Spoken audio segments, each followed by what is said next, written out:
Our top story this afternoon, the trucks started filtering into the deployment site under the cover of darkness. Key components of the controversial THAAD missile defense system are now inside the former golf course in Seongju County, where the system will be installed. The equipment transfer comes a matter of days after South Korea and the U.S. signed a land swap deal for the site.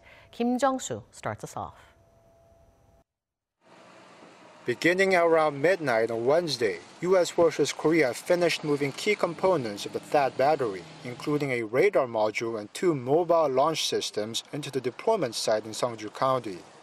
The site previously served as a golf course and was originally owned by Lotte Group before it was purchased by the Defense Ministry in February.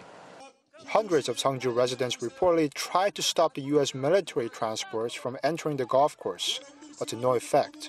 The THAAD system will now undergo several localization tests before becoming fully operational. The equipment transfer is taking place just 6 days after a crucial land swap agreement that was signed by the two countries.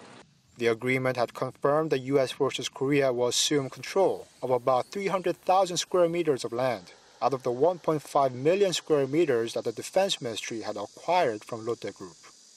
Following the agreement, South Korea's Defense Ministry was scheduled to conduct a thorough environmental impact analysis that was expected to take up to a month or even longer, but it appears the ministry and the U.S. have agreed to replace that process with another study conducted on a much smaller scale. It also appears that U.S. versus Korea has decided to go ahead with the deployment, even though South Korea has yet to finish installing basic utility systems onto the property, which is required under the Status of Forces Agreement signed by the two nations. While defense officials have maintained that the deployment was sped up in light of rising tensions on the peninsula, Korean media also speculate that it's a project being undertaken to ensure that the THAAD deployment decision is not overturned by the next administration as whole after the presidential election next month. Jung-soo, Arirang News.